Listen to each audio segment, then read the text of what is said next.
So welcome, everyone. I'd like to welcome you to BioPharm's fourth webinar in our series of CTMS webinars. And in case you missed any of our first three webinars, they are available for download on our website, www.biopharm.com. Our previous topics for the webinars have been CTMS 101, the benefits of Siebel clinical integration, and Siebel clinical for small and mid-sized organizations, talking about cloud computing and CTMS. And today's topic, we're going to be discussing how to increase your return on investment through an effective training program. And this is a sort of a condensed version of a workshop that we gave last month at the CBI CTMS conference in Philadelphia. So for those of you that weren't there or were in other workshops, we're going to be covering a lot of the same things and trying to bring that workshop content to this webinar. Next slide.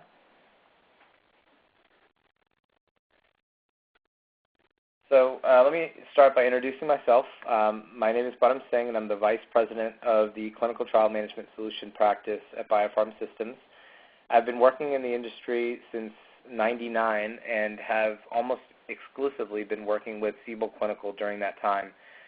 Before joining BioPharm a little over three and a half years ago, I was part of Accenture's pharma R&D practice and leading Siebel CTMS implementations there as well.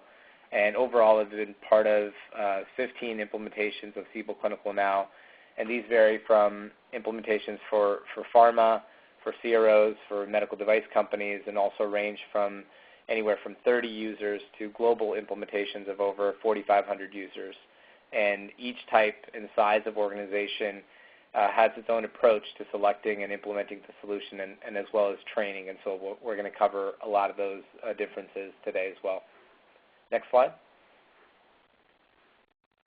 So here's just a thought to get us started. Technology is only useful to the degree that people know how to use it. So you can implement the greatest CTMS system in the world, but if your users don't know how to use it effectively and efficiently, your investment is going to be wasted. So just something to ground us and think about as we go through the presentation today. Next slide. So speaking of returning on investment, we did some research into ROI of effective training and found that according to this International Data Corporation IDC white paper, skill level and training, key factors in IT project success, teams with twice the amount of training had a far higher level of project success.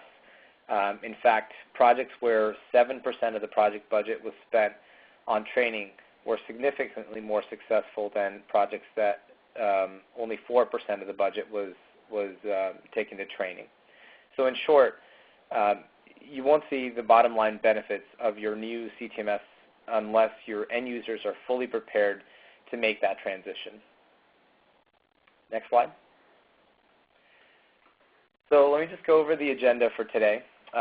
What we've tried to do in today's agenda is squeeze three and a half hours of content into 45 minutes to an hour. So we may go over the hour today in presenting. So, but if you do have to drop off at the top of the hour, don't worry. You know, the presentation is being recorded, so you'll be able to access it on our website. So, you know, if we do end up going past the hour, you know, you have the ability to come back and view the rest of the presentation. So we're going to, right after welcome and introductions, we're going to cover some theoretical foundation about adult learning theory and how adults learn and how that is applied to our training program. And then we'll go into creating a training program and the 4 steps related to that, clarifying the purpose, analyzing your users, identifying your constraints, and finally designing your training program. And we'll wrap it up with some tips and best practices related to training, and then we'll have some question and answer at the end. And also for the question and answer session at the end of the presentation, since it is at the end and we may go over, if you do have questions as we go along, please submit them via the chat feature on your screen. So you can, at any point you can type your message or type your question in that chat and send it. So that way we'll address any of the questions that you may have, even if you do have to drop off before the end of the webinar. And again, you can review those responses in the recorded video of the webinar at a later time. Next slide. So let's start with the theoretical foundation. So adult learning theory is pioneered by an educator, researcher named Malcolm Knowles around the 1950s. And prior to that, research around learning has always been focused on traditional learning or how children learn. And what Malcolm Knowles started looking into in research is for adult learning, what are the key differences around adult learning versus children learning. And so his research revealed some significant differences in the characteristics of the learners themselves. So the adult learner versus a child learner, what are some of the characteristics of how they learn? The adult educator-learner relationship was different with regards to a regular sort of educator and child learner relationship. And then the characteristics that make effective educators in adult learning were also significantly different than traditional learning theory. And we're going to discuss these differences over the next few slides. So the first is characteristics of adult learners. And here's what Knowles' research revealed about the characteristics of the adult learner. And these are all critical points to keep in mind when designing a training program. Learners are relevancy-oriented. They need to know, why do I need to know what I'm learning and why now? How is this relevant to me? They're experience-oriented. How does this connect to what I already know? So within my business, within my job, all the experience that I hold, how is the learning that I'm doing connected to that experience? They're goal-oriented. What am I going to be learning, and how will it help me solve real-life problems? And also, how can I assess how well I'm learning and absorbing the concepts? Next slide. They're practical. They need to know practical application of how I'm going to use what I'm learning. They are self-directed. They want as much say as possible on how they learn and what they learn and sort of the approaches to that, so very self-directed. And the last point, self-motivated. Are they willing to learn? And the key point on this last one is if your program or your training program has satisfactory answers to the first 5 bullets and address those first 5 characteristics, then the 6th bullet is a no-brainer. Your trainees or your users will be motivated to learn if you address the last 5 points. So here's what Knowles' research revealed about the relationship between the adult educator and the adult learner. Traditional model of educating doesn't work for adults. Educators can't be seen as experts or who transmit knowledge and skills to the learners. It has to be more of a helping relationship where the learner's knowledge and experience is used as a tool in the learning process as much as the educators presenting that and facilitating those discussions. So it's quite different than a traditional educator-learner relationship in terms of child learning. And so what we have to keep in mind in this relationship is that this applies both to training delivery as well as training development and design. So the attitude and the demeanor of the trainer and the tone of the training content both need to reflect this helper concept. Next slide. So the next couple of slides, this slide and the next two, include some fun little illustrations of differences between child or traditional learning theory and adult learning theory as it pertains to the relationship between the educator and the learner. And these illustrations coincidentally came from a training guide that was published in 1972 by two of Knowles' students. So we thought it would be fun to sort of include that in here. So in this illustrated example, it describes that traditional learning can be done in a power-based relationship, such as a teacher or a parent, where the educator is seen as a dominant figure and the learner is more dependent. And so this is it's not effective in the adult learning scenario. So the educator and the learner on the adult side are on the same level, and it's a helping or a facilitating relationship with the learner versus the dominant and dependent relationship on the traditional side.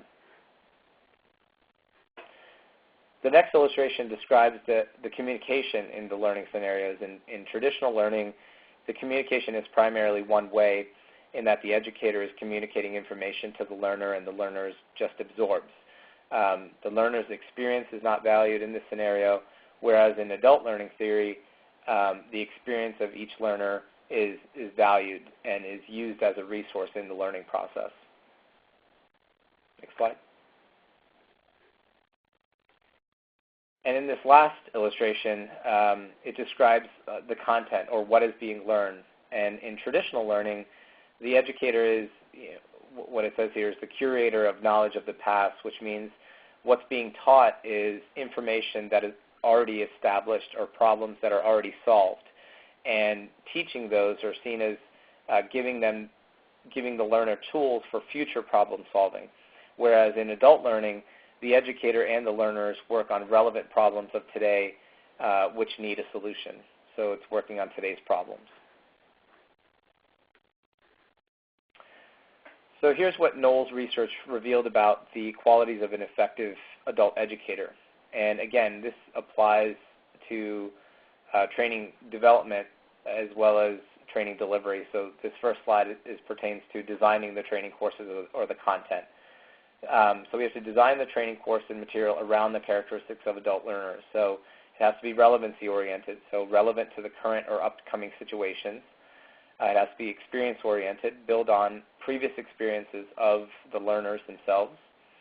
It has to be practical and goal oriented, include concrete learning objectives and checkpoints at which to measure progress, and demonstrate practical application and active input from the learners. And has to be self-directed. So it's got to be flexible in scope, speed, and methods, so each learner can sort of direct themselves through that material. The next slide. And so here's how it pertains to training delivery.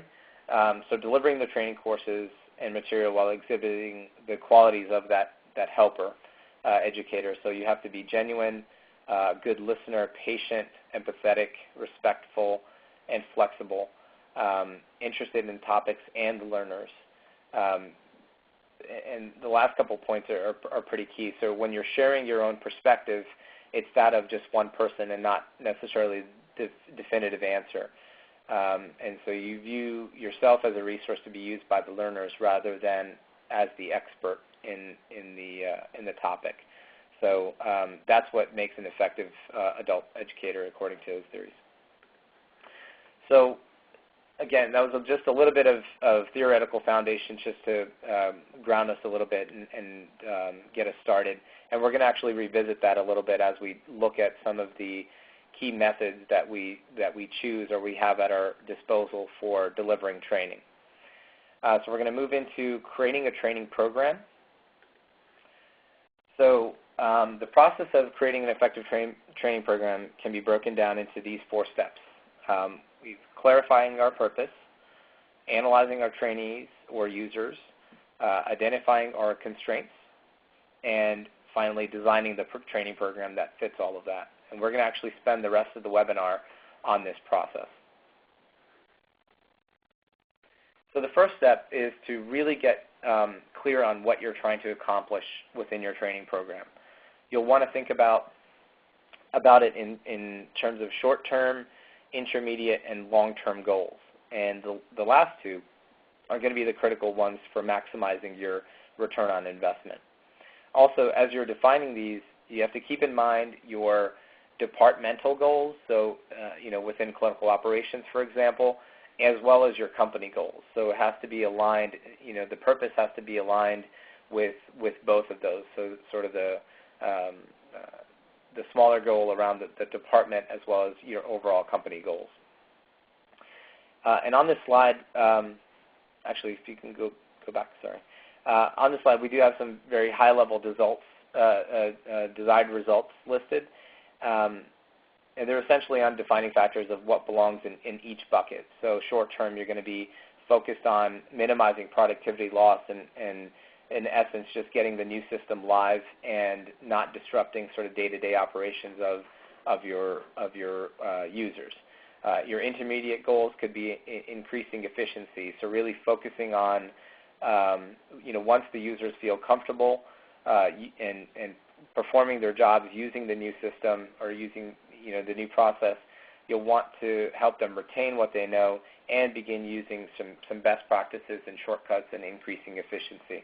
And then the long-term goals should be around maintaining efficiencies and seamlessly getting new users up to speed. And also, in long-term, you also want to think about how to handle training for point releases. So as you evolve and enhance your CTMS, those are going to be inevitable in a CTMS project. So you'll want to strategize and within training and how to deliver that for each point release. Next slide. So let's look at the second step, which is analyzing our trainees and users. So this is the second step of this process, and it's really to figure out what you know about your trainees or users. And some questions you want to answer in this step are, who they are, what different user types they are, how many different user types are in the system, what do they need to know within the system, both from a system perspective and a process perspective, and when do they need to know it. So, if you're looking at a phased rollout and you're looking at sort of segmenting out your users and looking at bringing on certain subset of users at one time versus another, so you'll want to sort of analyze that in this second step.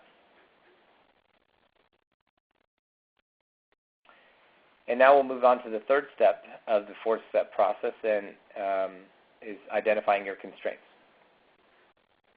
So once you have a clear purpose and a solid understanding of your users and your trainees, you need to identify all of the limitations or constraints that you have to work within. Some of these constraints are listed here: budget, resources, time, location of users, but I'm sure you can think of others as it pertains to your organization. You have to keep in mind that constraints aren't necessarily negatives. They're just the circumstances you need to take into consideration when designing your training program. So, geography and location of users, even budget and resources, all of these, it's just the circumstances that you have, the resources that you have to utilize, and the constraints that you have to work within to design your training program. Next slide. And now we'll move on to the final step of the four-step process, which is designing the training program. So now that we've clarified the purpose, we've analyzed the users, we've identified the constraints, we're ready to design the training program. And the first step in that is to consider the available training methods.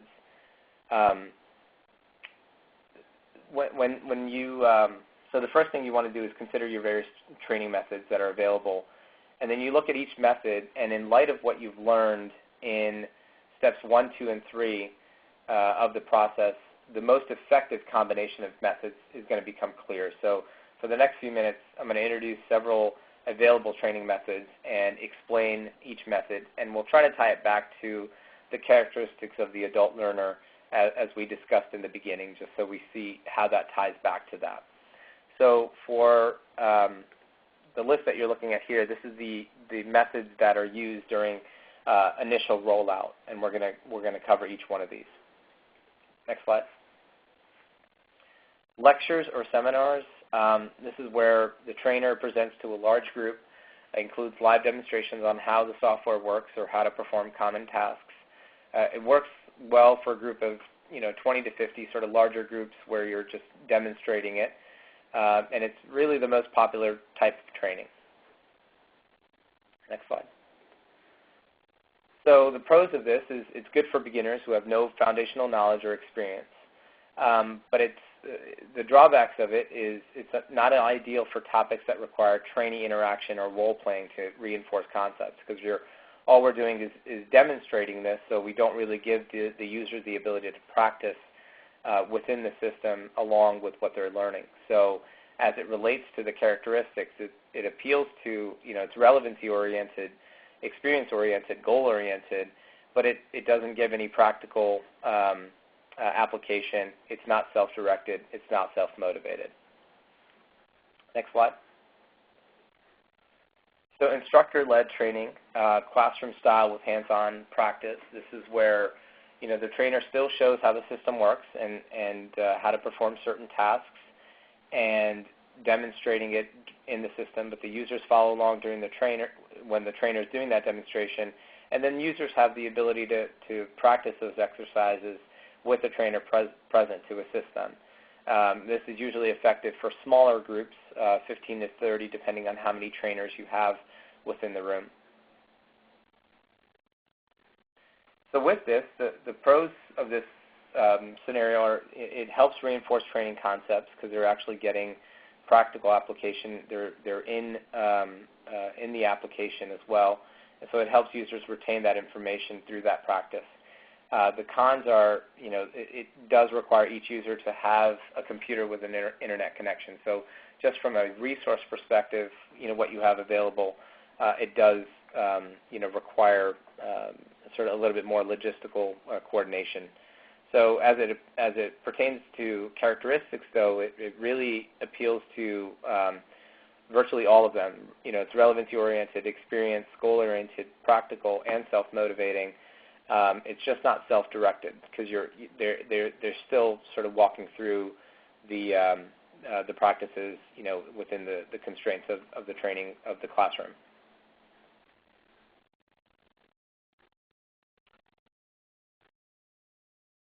Instructor-led training, one-on-one with hands-on practice. So this is where a trainer teaches one user, how to perform, within the system or how to perform their specific job function, and users perform practice exercises with the trainer present to assist them. So this is probably the best way to ensure that someone learns and understands the information, but it can be costly because it is sort of one-on-one with the trainer. Next slide. So like I said, it is the most effective method of training.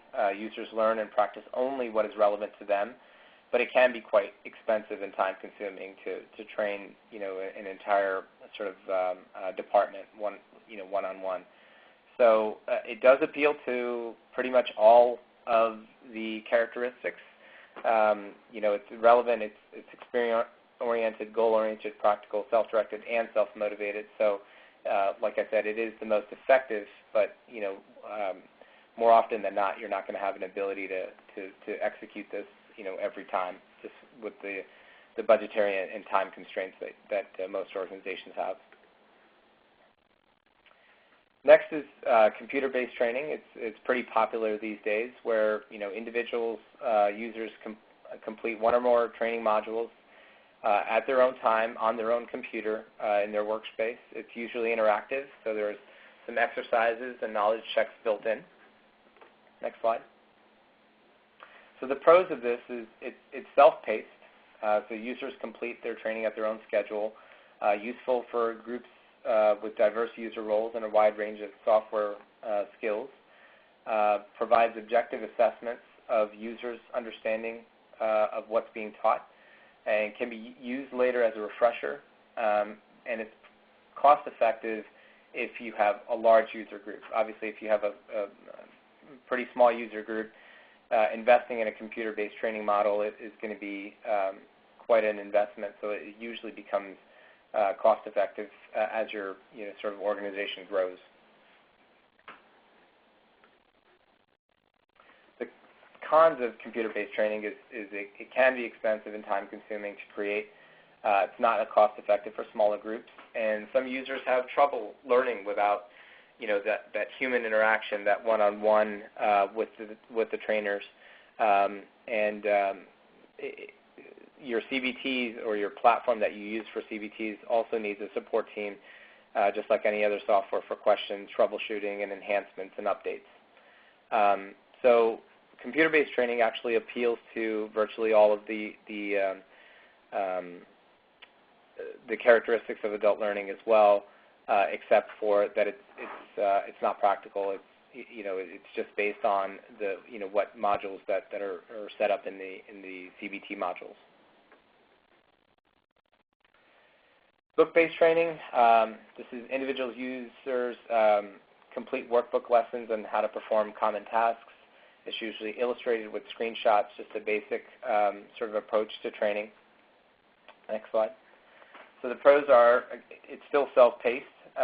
They can use that material as a refresher as later. The cons are, again, there's no human interaction and doesn't include any practice directly in the system.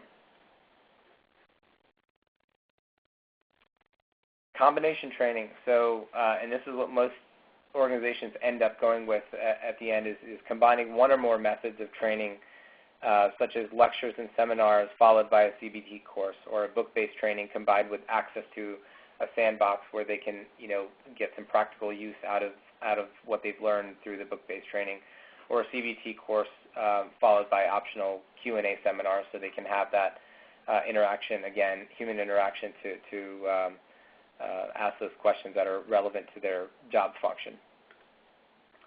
So the pros of this is allows for a more creative and flexible training program tailored to your business and user needs. It may save money in the long run if you're using multiple different methods, but it does require more coordination and planning, right? So if you're delivering a first phase of training that'll accomplish your short-term goals, and then you're delivering something else that'll accomplish your intermediate goals, for example, or address the characteristics of adult learning that are not addressed in the other training that you delivered.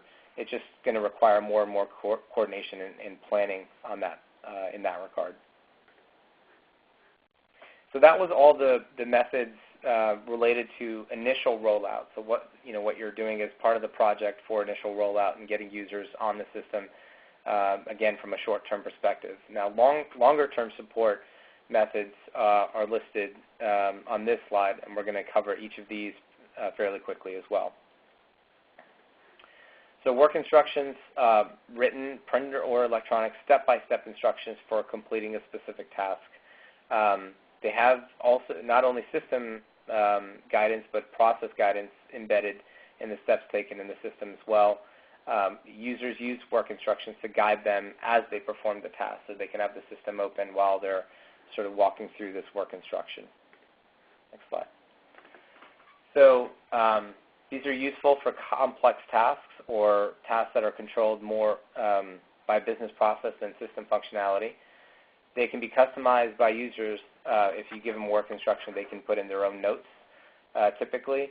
The cons are they're often text-heavy, which can be difficult for visual learners. It's just a purely textual document, and no human interaction also, so it can be kind of boring as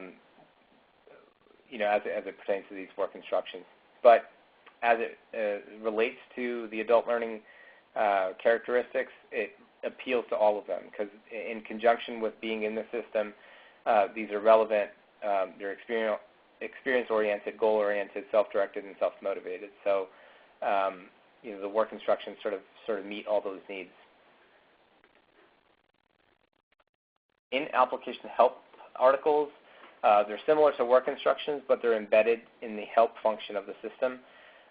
Depending on the system, these can be static text that tell the users what to do, or they can be sort of a wizard that guides the user through the completion of that step. So the pros of this, it can't be misplaced like a work instruction.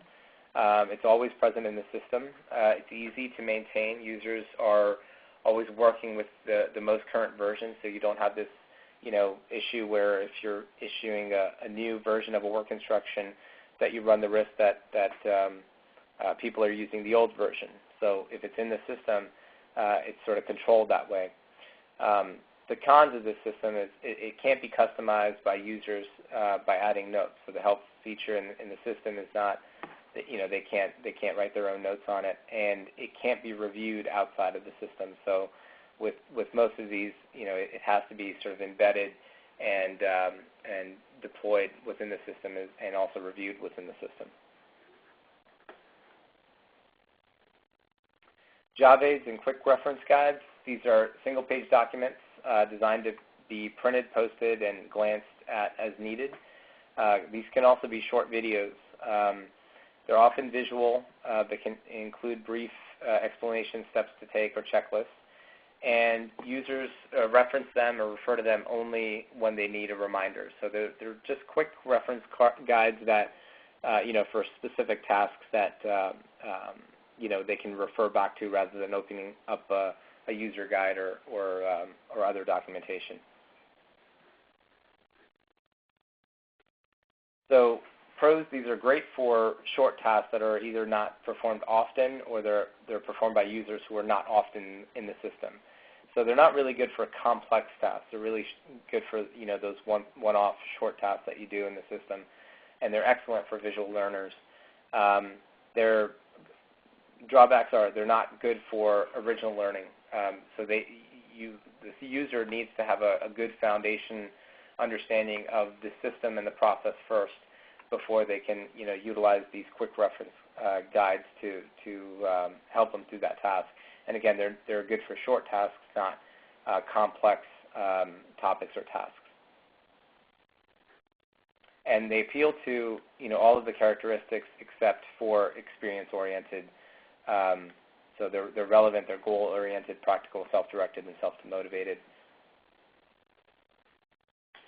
CBT refreshers, they're similar to a quick reference video. They can include user interaction and knowledge checks just like the original CBTs. It can be an original CBT module that is revisited or specifically designed as a refresher. Knowledge checks are usually not graded or documented. These are purely meant to be sort of reference material that guides them through that particular module, again, as a refresher. So the pros of this method, interactivity helps users retain those concepts and details, and they can complete their training at their own pace. And they can reference these over and over again as well. So the CBT refreshers can be accessed at any point when they need a quick refresher on key concepts within the system or the process. The drawback is, of course, it requires the use of your CBT development tool, whatever you have in your organization, and it can be time-consuming and costly to create and update. So if you're having to create multiple refreshers or update these refreshers, obviously there's a cost associated to that.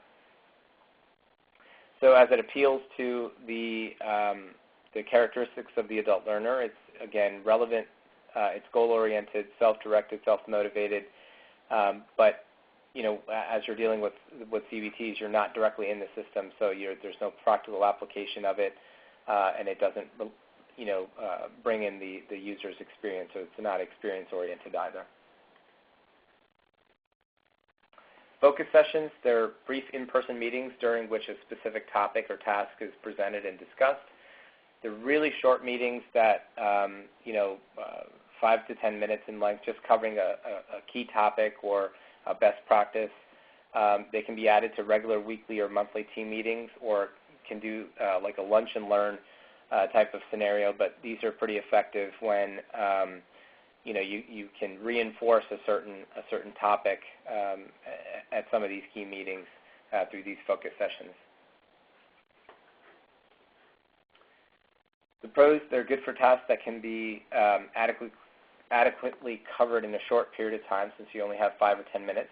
It's great for troubleshooting and identifying best practices. So if you're finding that lots of users are actually having issues with a certain area of the application, and to reinforce sort of best practices around that, these focus sessions actually work really, really well to reinforce those concepts.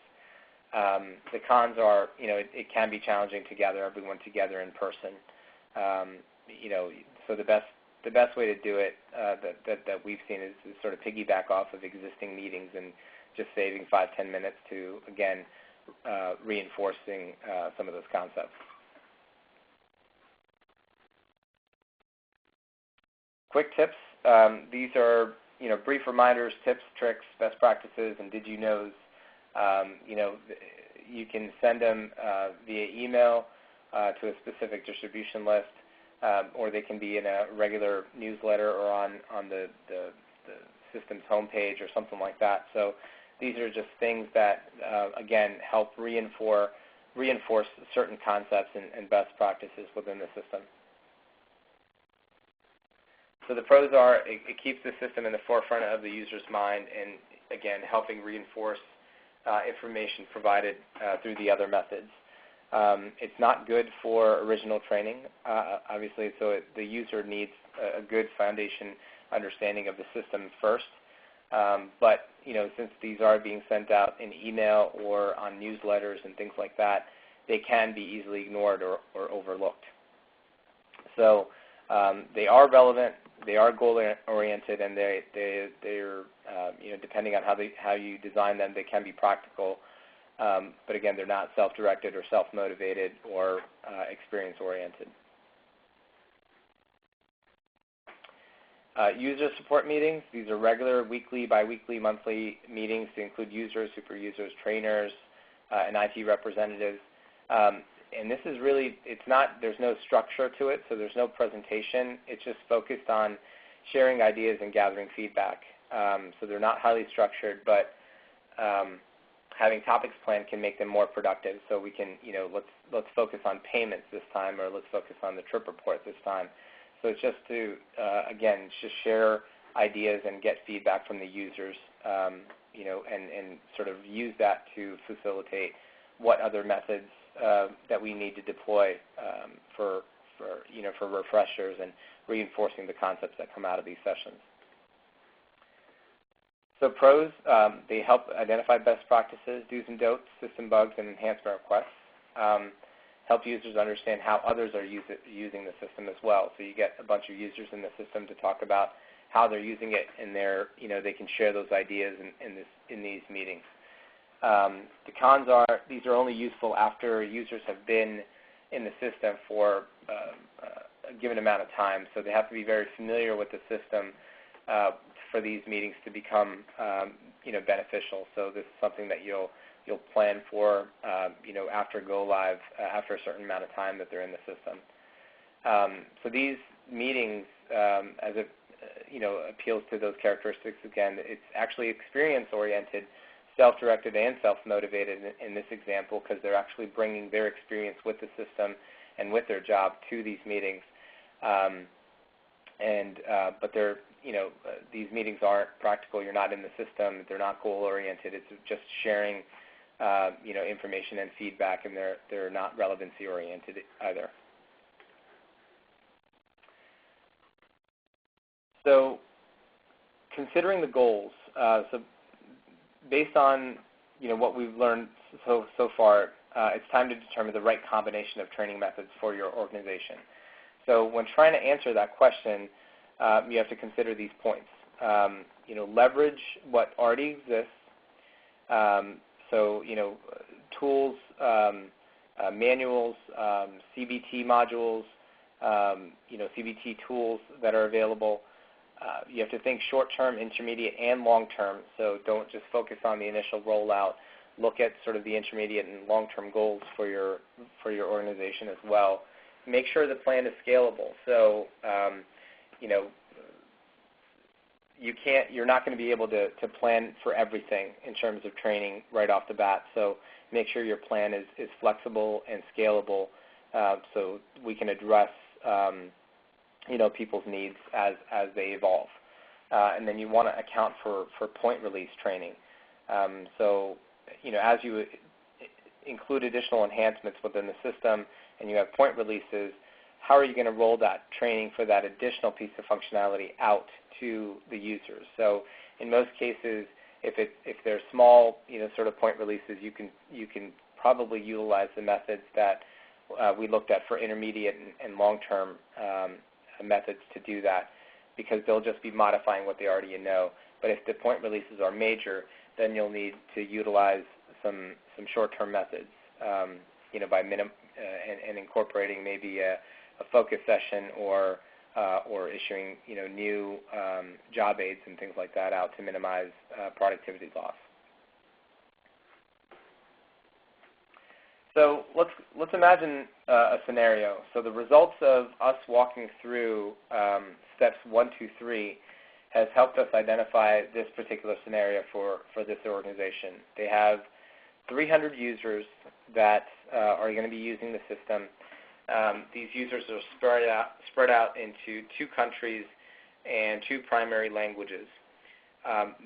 Most of the users are fairly tech savvy, and many of them have used a CTMS system, a CTMS before.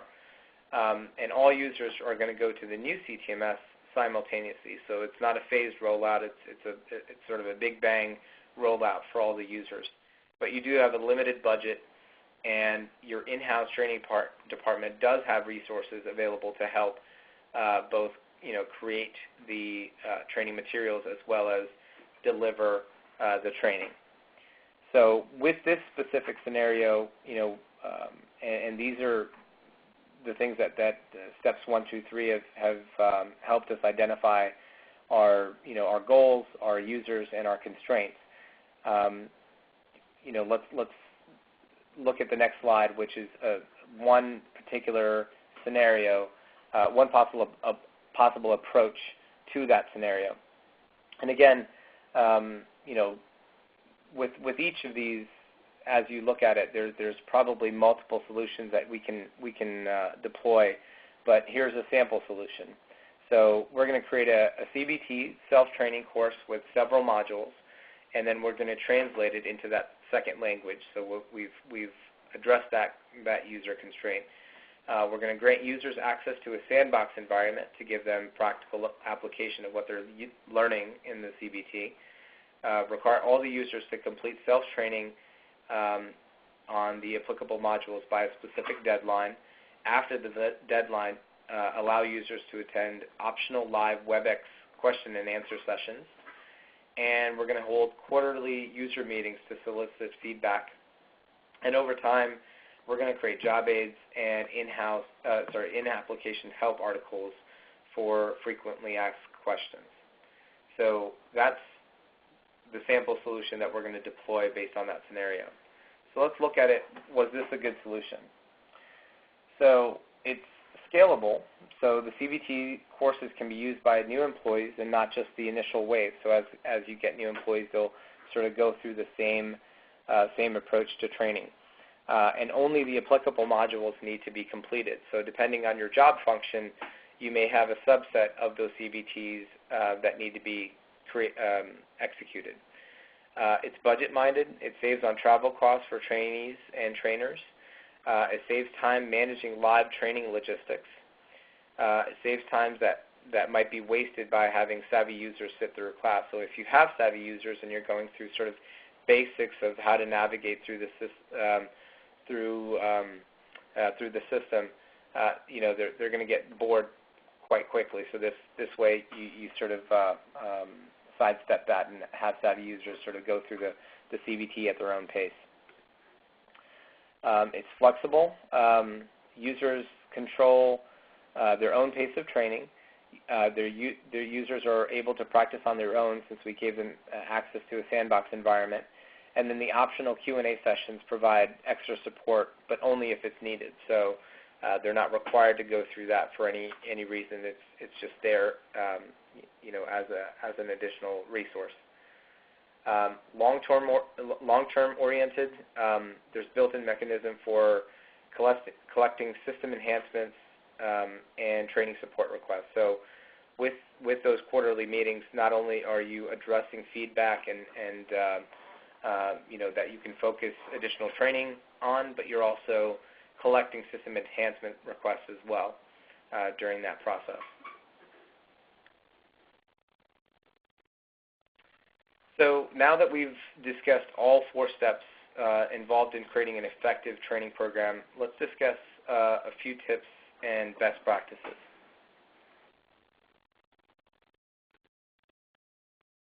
So best practice in planning. So once you've drafted your training program, you're going to want to get input from your users on whether it's going to meet their needs.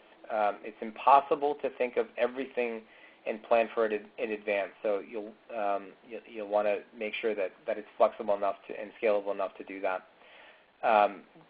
You'll conduct a dry run of your initial training program. So whichever delivery methods you choose, it's going to be helpful to first conduct a pilot training program of a small selected group of users that best represent your overall user base. And this is going to help you identify problems and issues with various training methods before committing to the one that you're going to use on a larger scale. Consider phased training so that you don't overwhelm the users right off the bat. So cover a minimum needed to perform the job function and then sort of build over it over time. Next slide. So prior to training, develop a plan for collecting and later evaluating requests for system enhancements. Requests always come up during training. So you're going to have a plan for capturing them that prevents training from being derailed. So, set that up as a precedent right in the beginning of the training. Explain that plan at the beginning of the training so we don't derail and just start talking about system enhancements. And it's wise to also have it documented in an easily accessible place. And then as you're, capturing these system requests, you'll want to decide or even capture from the users what is a want versus a need, so a nice to have versus a must have, and change in system needs based on change in business. So if their business model is changing or business process is changing, that can incorporate back into the system, requests within the system for changes as well.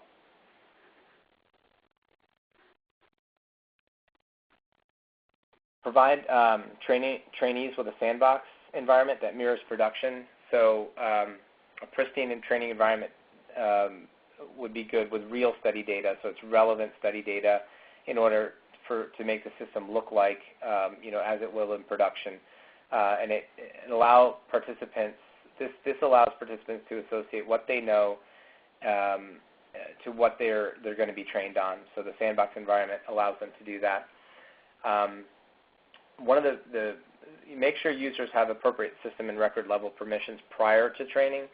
This is sort of the number one training issue when we get into training. If they're doing sort of hands-on work within a training or a sandbox environment, is that they have the wrong permissions.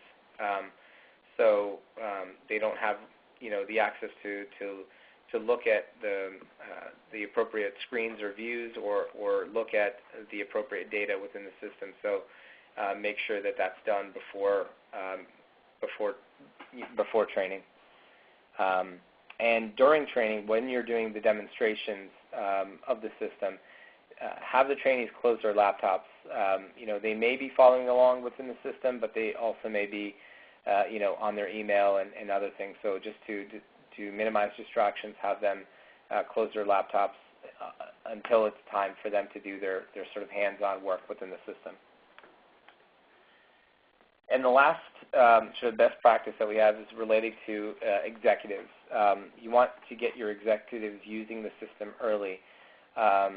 So, even if it's just sort of read-only access within the system and they're just generating reports and things like that, you'll want to move to have the executives actually get used to being in the system versus just requesting those reports from study management. Also, from a user adoption perspective, it helps to get an executive mandate about switching over to the new CTMS system as well. So, if there's no executive mandate, that on go live we're actually going to be starting to use the new system, and you're not supposed to be using your spreadsheets and things like that. If there's no executive mandate, it's the users are going to be resistant to change. So if there is sort of a mandate closer to go live, and a directive to say all new studies must be entered into the CTMS system, it drives user adoption and consistent use of the system. And this one's really important. So even in the beginning of the project, getting executive sort of sponsorship and communication throughout the project, that's going to enable that user adoption and that change process and get everyone sort of ready for that change. So that's everything. This concludes the presentation part of today's webinar. So we'll now open up to questions if you have any. And again, the best method to use is the chat feature to submit your questions, and we'll address your questions as we receive them. And we can also open up your line. So if you want to... The conference has been unmuted. There we go. So if you do have a question, we've unmuted the line, so you can actually ask your question live as well. But just a reminder that the presentation is being recorded, so it's up to you whether you want to introduce yourself and your company or just ask the question. Harm, this is Lori. A question for you. We implemented a lot of the things that you have talked about, and my question really has to do with the maintenance training. We've actually sent out lots of flyers and emails, and what we're finding is that our users are so busy that they don't actually read what we send out. Is there a better method of getting that data in front of them? Yeah, we've had this issue with other clients as well, especially those regular emails that go out from the CTMS project team. After a while, people start ignoring those emails and just sort of skimming them and missing sort of key key messages. So what a couple of our clients have implemented is the regular tips and tricks. They still sort of send those out via email, sort of on a regular basis. But what they do is they follow it up with those quarterly meetings, or however sort of frequent you need to have those meetings. But at those quarterly meetings, you actually have sort of a good representation of your user group present, so you can actually deliver relevant messages during that and reinforce those messages that have gone out via email as well. And so what they've done in that scenario is that they've empowered sort of the users, super users, or those representatives from their user group to go, after those quarterly meetings, to sort of go back and disseminate that information, because it's a little bit better received from sort of a direct line manager than just the CTMS implementation team or the support team or the training team that they've been seeing sort of regular messages from. So they've tried to implement something like that where the teams themselves sort of take that ownership and own this and empower them to sort of deliver those messages and reinforce that. Okay. What do you think about using mentors for large-scale blending learning solutions? Utilizing mentors, and I guess another sort of terminology, I guess, is super users. We've implemented systems where the user representatives are actually part of, or essentially part of that training program or training team. So you have study managers, you have CRAs, you have finance users, you have these key super users in each of those roles as trainers. Within your that are developing the training and actually potentially even delivering the training. So once that initial training is delivered, from a support organization perspective, what we've put in place is that the first line of defense for an end user will be their super user counterpart. So if I'm a CRA, then before I go to help desk or go to anywhere else to sort of log a ticket on something that I don't know how to do within the system, my first line of defense will be my super user CRA, who's been involved in the project since the beginning and is seen as the expert with the CRA role. So you have these experts within each role that can serve as quote unquote your mentor for that user role, and that seems to work really, really well. We actually worked with a global organization that has thousands of users, and they have not only do they have these mentors or super users in each role, but in each geography. So they have regional super users as well, related to sort of Germany and Italy and so on in their different countries. So that seems to work really, really well. Because it's just sort of logical that you would go to someone within your own team that has more knowledge than you to sort of guide you through the steps within the system of the process that you're having trouble with before you go to help desk, for example. And we have another question just related to will the slides be available after the meeting? So, we are making the webinar available, and it's recorded. So at any point you can download the webinar, and it'll basically be the video portion and the audio portion. So you can download that at any point. This webinar, as well as any of the other webinars that we have that we've done. And so this one will be available within 24 hours on our website. And if you do have more information, or if you want to talk about this specific topic in a little bit more detail, you can feel free to contact me directly, and we can see about getting you additional information specifically around training or CTMS or other related as well.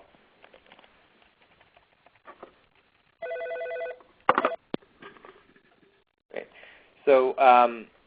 If there's no other questions, just want to remind you that we do have additional webinars planned for May and June. In May, we're going to be focusing on post-go-live best practices for Siebel Clinical, such as data entry standards and maximizing the values of templates. And in June, we're actually going to be discussing electronic approvals for monitoring trip reports, so electronic signature, trip report approvals, and we're actually going to include a live demonstration of a configuration related to electronic signature as well. And as a reminder, today's presentation is going to be available for download on our website within 24 hours. If you do have any additional questions, or you would like to discuss your organization's CTMS needs, feel free to contact me directly. My email is on this slide here. And thanks again for joining us for today's webinar, and enjoy the rest of your day. Thanks, everyone.